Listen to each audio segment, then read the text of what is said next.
Hey there, this is Adam Ballinger with another one of our at-home exercises, or something you can do in a gym as well. If this is something that I've recommended for you, here's a little tutorial. And if you've picked this up somewhere else, make sure you check with them to find out if this is what you need to do or what you're supposed to do. This is our ball against the wall exercises, and it has a couple different layers of stability and control work.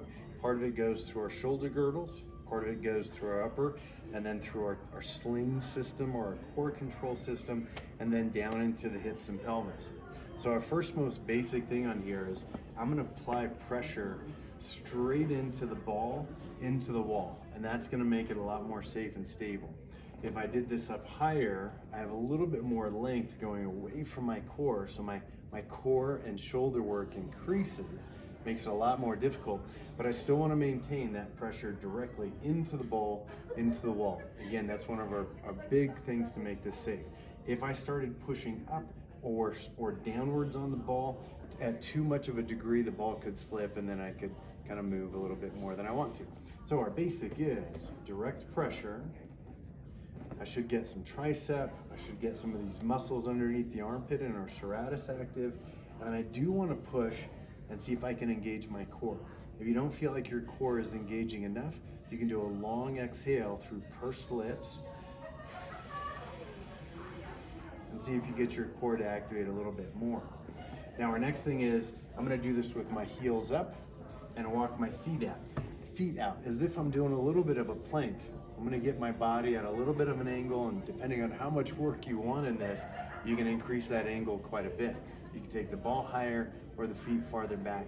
That does make it a little bit more risky, but as long as you keep that direct pressure and you're not on anything slippery on the floor, you should be just fine. Okay, so both hands direct pressure, and we can do this for a timed amount.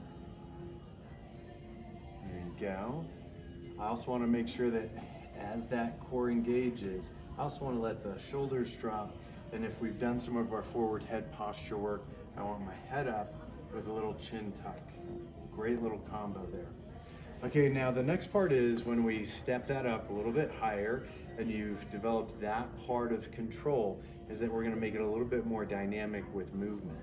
So once we've got that position set up, our first basic movement is typically to go a little bit up and a little bit down. Now again, I still want to maintain pretty much direct pressure through the ball into the wall. So if my hands are up here, I don't want to push up, I want to push directly through the ball into the wall.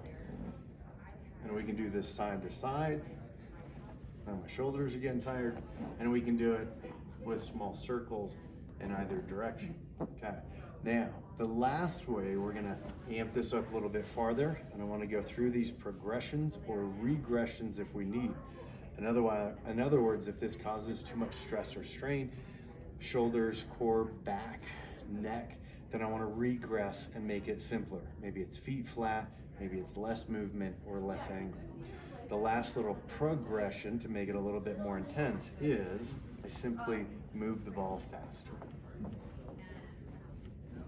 There you go. So if these have been one of the exercises you've gotten here,